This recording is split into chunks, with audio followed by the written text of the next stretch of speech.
I'm 27 and my ex-wife is 25. I'll be referring to her as Kitty, and I'll call myself Tom. I'm calling her Kitty because she's as sneaky and dirty as a street cat. We've been married a little over 5 years and have a son who I'll call Junior because his real name is the same as mine. Junior is 4.5. Everything seemed good for my family until I got a rude awakening. I've got a job and make $33 per hour, while Kitty made $17 per hour. We lived well, have a nice apartment, and 2 newer cars. I've worked at my company since I graduated high school, and Kitty went back to work 7 months ago after Junior started preschool. Initially, she was working 20 hours per week, but bumped that up to 30 hours a few weeks before D-Day. I'm the youngest of 4 kids and my parents are older, and both are now retired. They watch Junior on the days when Kitty and I both worked. On those days, they take him to and from preschool, and Kitty picks him up at their house after her shift. We've got a great situation there as Junior loves his grandparents and loves preschool, so he's never had any separation anxiety being away from us. So, I'll now tell you how I accidentally discovered Kitty was cheating on me. Kitty works with a woman I'll call Nasty. I'm calling her that because this woman is just that. Nasty. She's 31 and has already been married and divorced twice. She has 1 kid who lives with her first husband full-time. Unfortunately for me, Kitty developed a close working friendship with Nasty. Nasty has worked at that company for 12 years, and from what Kitty explained, she is good at her job. Since she is, Nasty helps train new hires, and that's how Kitty and her first got acquainted. They never socialized outside of work, but did text often after work and on weekends. And once in a while, Nasty would drop by. I first met Nasty at their company picnic and immediately got bad vibes. Now, a little more on why I call her Nasty. Not only is she twice divorced and doesn't have custody of her child, she also lives with a guy that she is in a friends with benefit relationship with. And she and her friends with benefit regularly swing with other couples and hook up individually with whoever they want since they're just friends with benefit. The whole thing is sickening, and I told Kitty this multiple times. Kitty told me she didn't approve of Nasty's personal life either, but said she really appreciates her as a work friend, as she has helped her out with so many things. Though I didn't like Nasty, I didn't have a problem with Kitty being work friends with her, since they really never socialized beyond that. I'll now explain the first clue I got that Kitty was cheating. It was Saturday morning, and Nasty stopped by to talk to Kitty. No big deal, she was in the area shopping and dropped by to give Kitty something. Nasty had been to our apartment a few times like this, and I didn't have a problem with it. Even though I thought she was gross, Nasty was always friendly to me and nice to my son, so this was okay. My wife and Nasty sat in the kitchen talking for 20 minutes before Nasty had to go. Kitty got up and walked Nasty out to her car where they stood and talked some more, while Junior and I sat in the living room watching cartoons. Kitty left her phone on the end table, and it started pinging with text. I ignored the first ping, but then decided to check it after the third text came through. This wasn't an issue, as we both knew each other's passwords and openly shared our devices. The texts were all from Nasty and in some sort of code. Now I thought that was strange as I was looking out my window at Nasty talking to Kitty, so she wasn't sending the text. I looked closer at the name and saw the text were from Nasty with a plus sign, while there were other texts just from Nasty. This made me look at the numbers, and they were different.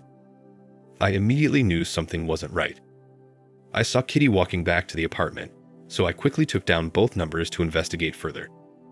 I was going to ask Kitty about this when she got back inside, but decided to wait and do more investigating. When she came back in, Kitty joined Junior and me to watch TV. Then about 15 minutes later, she got another text and she picked up her phone to look at it. She said it was from Nasty and said Nasty said to tell me it was nice seeing Junior and me again. I told Kitty to tell her the same and she started typing. After she sent the message to Nasty, I watched as Kitty read through the messages she missed. As she was doing so, she was smiling ear to ear. She then typed out a quick reply, smiled broadly, and put the phone down. As she put the phone down, she looked over at me and saw I was staring at her, so she came over and gave me a kiss and sat between Junior and I. The rest of the weekend was uneventful, and we had a nice time as a family, but those texts from Nasty Plus were on my mind the whole time. While Kitty was cleaning up after dinner Sunday night, I took her phone and snooped further. I saw she sent a reply of 29YY to this nasty plus yesterday. I then looked back and all the texts between them were this way. All were a 2-digit number followed by either IY or YN. I didn't know what this meant, but I knew something sneaky was going on. I needed to find out who Nasty Plus actually was. On Monday morning, I called the number from a desk phone at my office. The calls made from our desk phones come up as either unknown or private in caller ID, so I could remain anonymous. When I called the number, it went to voicemail, and it was a guy's voice. His recording said, "Hi, this is first name last name. I'll call him John Jones. Please leave a message." This John was another co-worker of Kitty's that I met at the picnic, but she never once talked about him. I knew right then that Kitty was cheating on me with this guy, and those cryptic messages between them were some sort of code they were using to meet up. I later determined that the number was the date of the month. The first Y referred to a desirable part of Kitty's body, and that Y or N at the end was a signal of whether they would be hooking up after work that day at John's place. The 29YY text he sent Kitty on Saturday was code for, "We're clear to hook up after work on the 29th.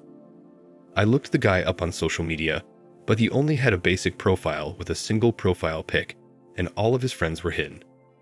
I then checked Nasty's page to see if I could find something about him there. In her photos, I found a pic of Nasty and her live-in friend with benefit on a cruise with this John Jones and his girlfriend. I thought about reaching out to John's girlfriend, but then thought, what if they were all swingers like Nasty? She might not care that he's hooking up with Kitty, and actually may be into it. Instead, I decided to do more detective work myself. I left work early on the 29th and went to my wife's company and sat outside in my car until she left. I followed well behind her in my car as she drove, so she wouldn't notice me. I lost her in traffic, but I had John's address that I found by doing a simple search, so I headed that way. When I got to the street, it was a residential neighborhood. I drove by the house and didn't see Kitty's car anywhere. I went down to the end of the cul-de-sac and turned around and headed home. When I got to the apartment, Kitty wasn't there, so I waited a few minutes. I then called my mom to check in, and she said everything was fine and that my dad had taken Junior fishing in the pond behind our house. She said they should be back in a half hour or so in time for Kitty to pick him up. We talked a little more about some basic stuff before hanging up. I don't know what hit me, but something inside me was telling me to go back to that house. I went back over there and again drove by and didn't see anything, so I turned around in the cul-de-sac. As I was heading back up the street in the direction of the house, I saw Kitty's car backing out of the driveway and the garage door shutting behind her. I pulled over so she wouldn't notice me and watched as she drove off up the street. Even though I was a ways away, I could clearly see it was her. I was boiling with anger at that point and could have done something terrible, but I somehow was able to hold it together. I headed home and arrived before Kitty got there with Junior. When she arrived, she was surprised to see me. I told her I got off work early and came home to spend some time with my family. I watched her closely to see if she acted differently, but she didn't. She kissed me, and I noticed that she smelled fresh, like she had recently taken a shower. I didn't want to accept a kiss, but I knew if I refused, she would know something was up. She was cheerful as she prepared dinner while I spent time with Junior in the family room. When dinner was ready, she called us to the table and said grace, giving thanks for the food and for her husband and son. Later that evening, she tried to initiate intimacy after Junior went to bed. I rebuffed her advances in a way that wasn't obvious so she didn't get suspicious. We went to bed a little early that night and after she fell asleep. I checked her phone again as I heard her message indicator go off earlier that evening. There I saw another message from Nasty Plus that had a thumbs up symbol followed by 31YY. Now remember, this Nasty Plus is actually this John. This meant they would be hooking up again that week on the 31st, but this time I planned to confront them and catch them in the act. The following day I went to work as normal, and that evening before I went home, I stopped by my parents' house and told them what was going on. They were upset and in total disbelief. I told them I was going to confront Kitty and her lover tomorrow. Mom spoke up and told me to be careful and said for me to take Dad with me so I don't do something stupid. Dad quickly agreed. On D-Day, I again left work early and went to pick up my dad. We went to Kitty's company, waited for her to leave, and followed her car from a distance. She again went straight to John's house and drove right into the garage, and the door shut behind her. Dad and I were disgusted, and I was about to explode. We parked down the street and gave it 10 minutes before we both walked up to the front door. The house had a video doorbell, and I rang it while also knocking hard on the screen door.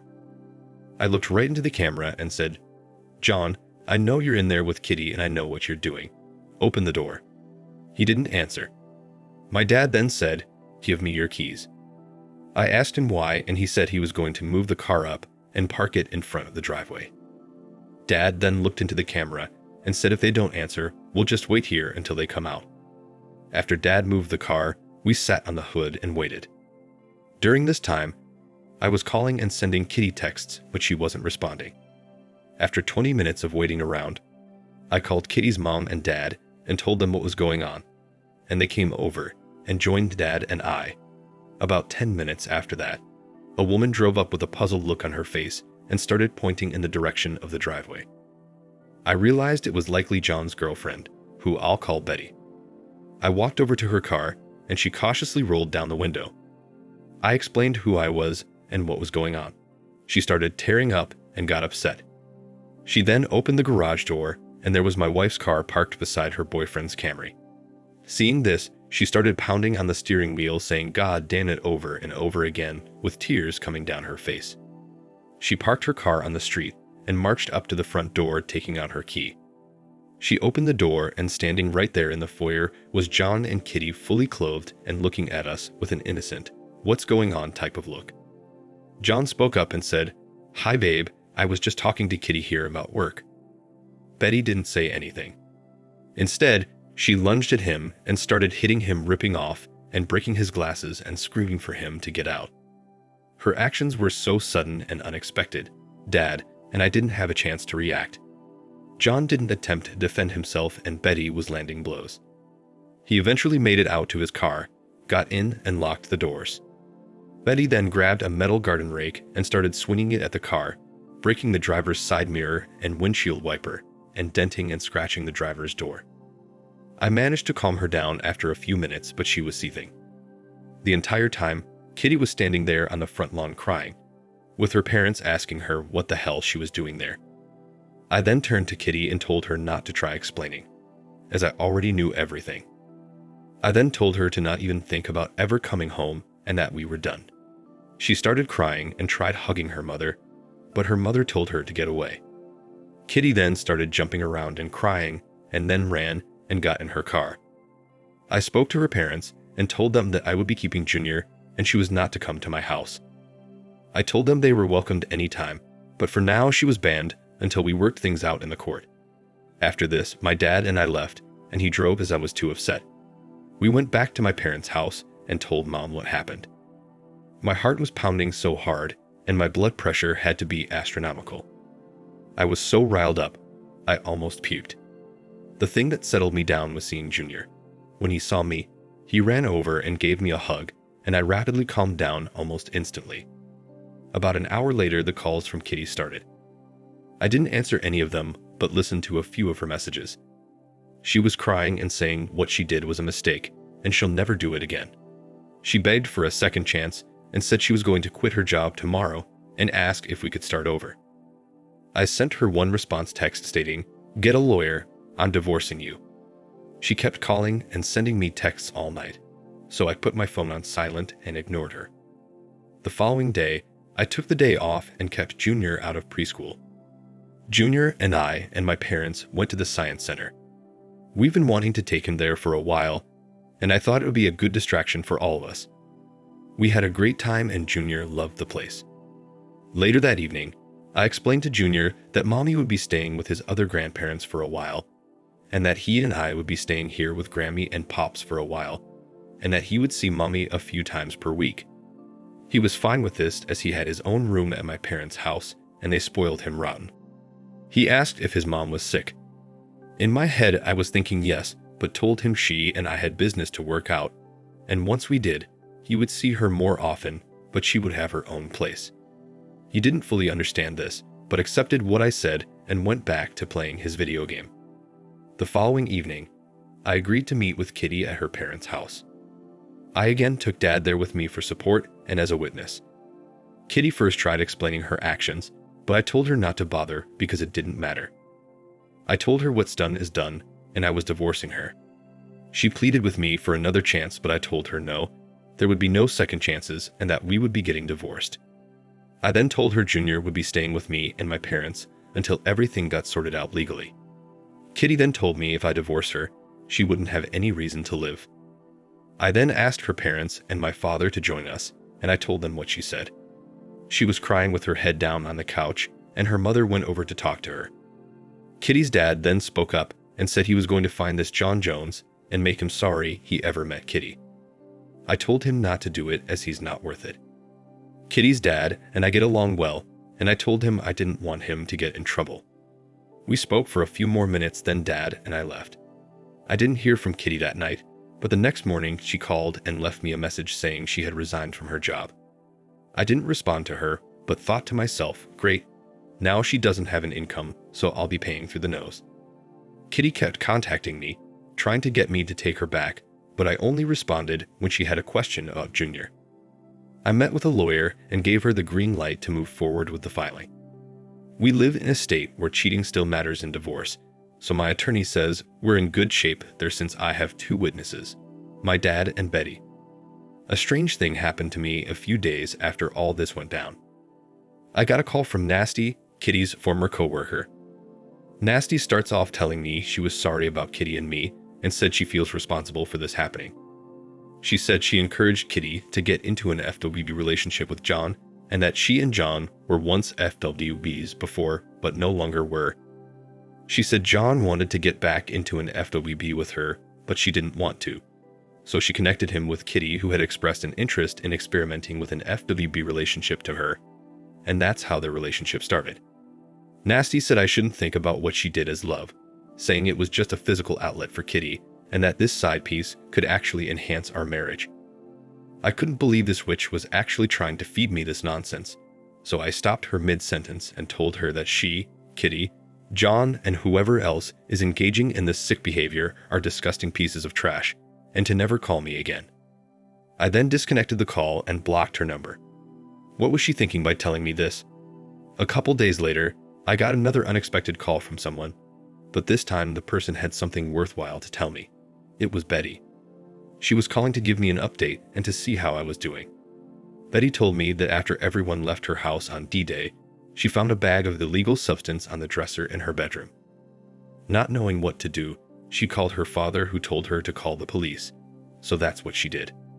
She told the officers the substance wasn't hers and then explained that she just kicked her ex-boyfriend and his girlfriend, Kitty, out of her house earlier and that the substance had to belong to one of them. Betty then told me that John is a felon who served a stint inside for battery when he was 22. He's now 37.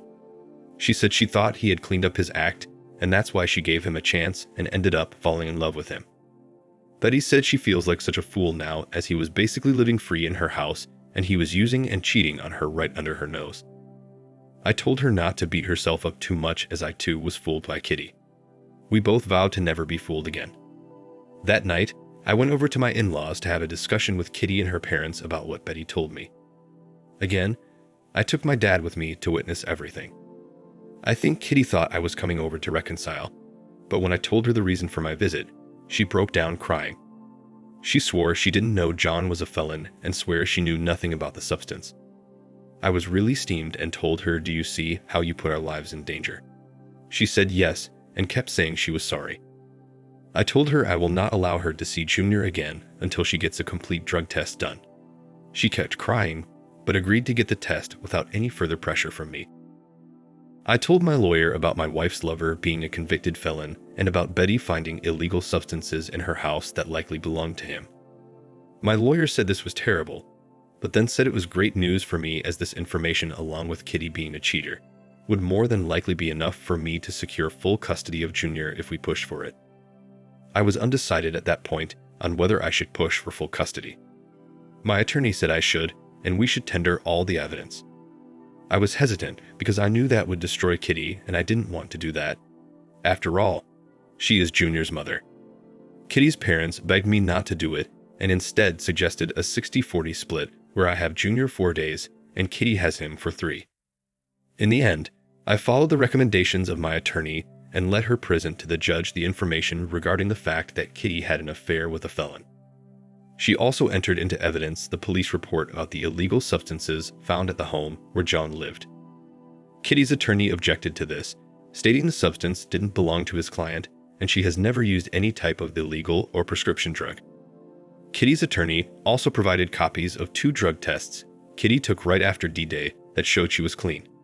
The judge reviewed all the information and said it was relevant.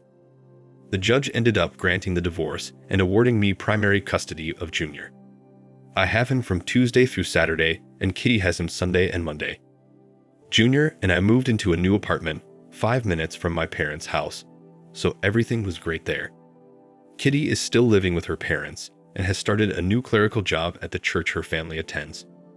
She has also gotten back into her religion in a big way, and it seems to have really helped her straighten up. In addition to her clerical job, she also teaches Sunday school and vacation Bible school. Junior attends church with Kitty and her family and enjoys going to the Sunday school class they have for kindergarten-age kids. Since Kitty's new job pays less than what she was making before, and the cost of living is so high around here, she'll need to keep living with her parents unless she gets a roommate. I hope she continues living with my ex-in-laws as I feel much better about Junior being with them when Kitty has him. Also, I forgot to add earlier that the judge did not require me to pay any alimony due to the infidelity and no child support since Junior is in my care 5 days a week. Overall, I'd say things are pretty good for us now, though I wish all this never happened, and I still do miss Kitty now and then. Kitty has finally realized that we're never getting back together, though I know she desperately wants to, as her parents tell me that's all she talks about. Thankfully, she no longer brings this up to me when we're doing our handoffs. I've not started dating again, and I have no interest in doing so anytime soon. I'm going to concentrate on Junior and my work and have a short-term goal of saving up for a down payment on a house. Also, before I go, I wanted to address some of the questions you had about John and Betty. First off, Betty and I haven't hooked up and don't plan to as we're not each other's type, but I very much appreciate all her help in this. She reported John's affair with Kitty and the illegal substances found at her home to John's company. John was let go a few days later, but Betty didn't know the reason, but believes the company likely conducted a random drug test, and that's why. Also, Betty told me recently that Nasty is no longer working at that company. She doesn't know why, but jokingly told me it was probably due to her sleeping with all of her coworkers, which I wouldn't doubt. Thank you for watching. Like, comment, and subscribe if you enjoyed the video. Until next time, I'll see you again. Take care.